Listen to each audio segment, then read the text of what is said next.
नाज़रीन मुहतरम, अस्सलामु अलैकुम वरहमतुल्लाहि वबरकातुहू। जैसा कि आप जानते हैं कि हमारे मुल्क पाकिस्तान में इलेक्शन का जुनून जो है वो सर चढ़ के बोल रहा था। जिधर जाएं इलेक्शन की बातें हो रही थी। तो इलेक्शन हो चुके, तो जिन जिन लोगों को सीटें मिलनी थी वो मिल चुकी। वज़ीर आज़म वज़ीर आला के लिए जोड़ तोड़ता जो है वो जारी सारी है। नाज़रीन मोहतरम, हमने भी सब चीज़ों को देखा और इसके ऊपर जो तबसरा हमें समझ आया हम करना चाहते हैं। तो सबसे पहली बात तो ये है कि मैं इंशाल्लाह कोशिश करूँगा कि ये सारा जो इलेक्शन से लेके अब तक इंतखाबात, वोटिंग, ये वो अपने इल्म के मुताबिक उस पर कोई बात करूँ। तो नाज़रीन मोहतरम, सबसे पहले ये जो बात हमारे ज़हनों में है ना कि इलेक्शन होंगे और आवाम जिसको चाहेगी उसको हुक्मरानी मिल जाएगी, तो ये बात तो हमें अपने ज़हनों से निकाल लेनी चाहिए। क्योंकि कुछ कुव्वतें ऐसी होती हैं जो इलेक्शन से कबल ही इलेक्शन के जो नतायज होते हैं वो अपनी जेब में रखते हैं, वो पर्चियाँ अपनी जेब में लेके चलते हैं और इलेक्शन हो रहे होते हैं और सीटों के ऐलान हो रहे होते हैं। आवाम देख रही होती है, नारे मार रही होती है, लेकिन असल वो ही होता है जो उन्होंने पर्ची लिख के अपनी जेब में रखी हुई होती है। तो उन लोगों ने, उन ताकतों ने इस इलेक्शन में एक तीर से कई शिकार किए हैं और इलेक्शन जो है बिल्कुल उनकी प्लानिंग के मुताबिक हुआ है। तो मैं चाहूँगा कि आज की गुफ्तगू में आपको कुछ ऐसे नुक्ते बयान करूँ। तो पहली बात तो ये है कि पीटीआई के साथ हाथ हो गया, पीटीआई के वोटर के साथ धोखा हो गया। वो कैसे? ये पूरी एक प्लानिंग थी। जैसा कि आप जानते हैं कि जो आज़ाद उम्मीदवार होता है, आज़ाद इलेक्शन लड़के आता है, वो जहाँ चाहे कामयाब होने के बाद जहाँ चाहे अपनी मर्जी के मुताबिक वो पार्टी ज्वाइन कर सकता है। लेकिन जो पार्टी के प्लेटफार्म से इलेक्शन जीत के आता है वो पार्टी को छोड़ के कहीं और नहीं जा सकता। तो सबसे पहले तो ये बात ध्यान में रखें। अब अगली बात पे आ जाए कि इलेक्शन से कबल जब पीटीआई से बल्ला छीना जा रहा था, जब पीटीआई की पार्टी ख़त्म की जा रही थी, तो वोटर तो ये समझ रहा था कि कुछ लोग हमें हमारे निशान से महरूम कर रहे हैं ताकि पीटीआई का वोटर जो है ना वो अच्छे तरीके से वोट कास्ट ना कर सके, उसको कोई गलती लग जाए, कोई मसला बन जाए, वोट पीटीआई के कम हो जाए।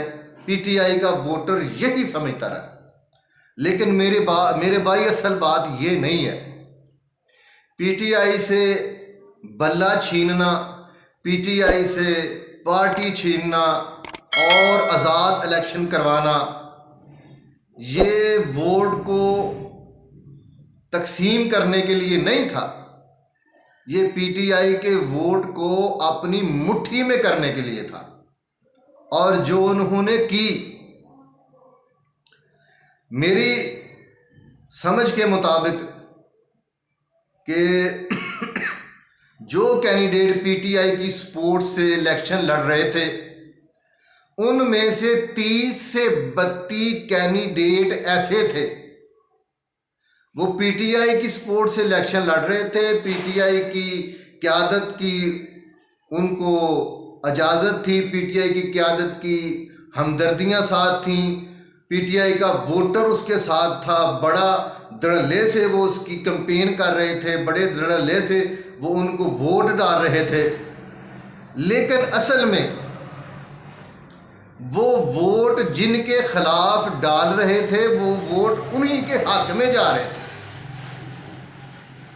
क्योंकि उन कैंडिडेट्स में तकरीबन पाकिस्तान में एनए के जितने भी उम्मीदवार थे पीटीआई की तरफ से 30 से 35 कैंडिडेट है ही ऐसे थे जो उन कुव्वतों के इशारे पर इलेक्शन लड़ रहे थे, और उन्होंने उनको यकीन दिलाया था कि आप इलेक्शन लड़े और आप कामयाब होंगे, और कामयाब फिर वो हुए भी। तो इसलिए पीटीआई की जमात के साथ भी ये धोखा हुआ, उनको भी कानो कान खबर नहीं हुई, और पीटीआई का जो वोटर था उसको भी कानो कान खबर नहीं हुई कि हम जिनके खिलाफ वोट डाल रहे हैं हकीकत में हमारा ये वोट उन्हीं के हक में जा रहा है। तो चनाचे आप देखेंगे 1-2 दिन के अंदर अंदर सारा सिनेरियो आपके सामने आ जाएगा कि तकरीबन 30 से 35 ऐसे उम्मीदवार जो पीटीआई के सपोर्ट से इलेक्शन जीत के आए हैं वो उनसे अलहदा हो जाएंगे, और 20 के करीब ऐसे कामयाब कैंडिडेट हैं जो पीटीआई के इस वक्त रडार पर ही नहीं है, उनकी मौजूदगी का पीटीआई को पता नहीं है, वो तो उनकी जेब में है जिन्होंने खड़े किए थे। इस तरह उन्होंने एक प्लानिंग के जरिए 30 से 35 सीटें पीटीआई की अपने हक में कर ली। ये तो पीटीआई का शिकार हो गया। अब आगे आ जाए, अब इन्हीं जो कैंडिडेट है यही जो उन्होंने शिकार किया है, इसी से आगे वो बनने वाली गवर्नमेंट का शिकार करेंगे। आप जानते हैं कि किसी को सादा अक्सरियत नहीं मिली, और ये उनकी प्लानिंग थी, नहीं मिली तो नहीं मिली। अच्छा, अब जो भी हुकूमत बनाएगा, मियां नवाज शरीफ साहब तो इस बात को समझ गए हैं कि जो भी हुकूमत बनेगी जब तक इनके इशारों पर चलेगी तो हुकूमत ठीक है, और जब इनके इशारों पर नहीं चलेंगे तो वही हाल होगा जो इमरान खान साहब का हो गया, जिस तरह उसकी हुकूमत को गिराया गया। तो वो तो बेचारे कानों को हाथ लगा के पीछे हट गए। अब जो इक़्तिदार है ये नून लीग की गले की हड्डी बन चुका है, ना बेचारे वो छोड़ सकते हैं ना कर सकते हैं। अब मजबूरन मियां शहबाज शरीफ साहब को आगे करना पड़ा। तो अब वो 35 उम्मीदवार जो उन्होंने पीटीआई के प्लेटफार्म से जिताए हैं, पीटीआई के वोटर को अपने हक में इस्तेमाल किया है, इन्हीं को 35 ये और 17 MQM के जो भी हुकूमत बनाएगा ये उनमें दे दिए जाएंगे, और जब तक हुकूमत उनके इशारों पर चलेगी तो ठीक है, जब उनके इशारों पर नहीं चलेगी तो इमरान खान की हुकूमत की तरह अदम इत्मीनान आएगा, और ये जो इन्होंने जिताए हुए हैं ये मुखालिफ में वोट दे देंगे और हुकूमत गिर जाएगी। यानी कि असल में वो हुकूमत को चाहे जिसकी भी हो वो अपनी मुट्ठी में रखना चाहते हैं, रखते हैं, और अपनी मुट्ठी में रखने के लिए जो उन्होंने इलेक्शन प्लानिंग की है वो उसमें 100% कामयाब हो गए।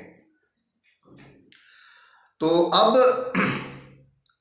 अगली बात पे आ जाए कि यानी कि उन्होंने नून लीग को भी शिकार कर लिया एक ही तीर से, और पीटीआई को भी शिकार कर लिया। अब जो इलेक्शन में जो ये ब्रिगेड होते हैं, social media brigade, people party के हों या नून लीग के हों या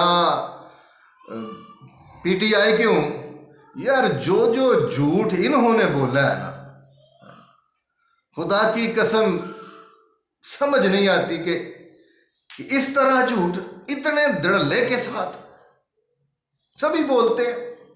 लेकिन मैं पहला नंबर जो है ना वो पीटीआई के ब्रिगेड को दूंगा कि क्या बड़े बड़े मज़ेदार उन्होंने झूठ बोले हैं।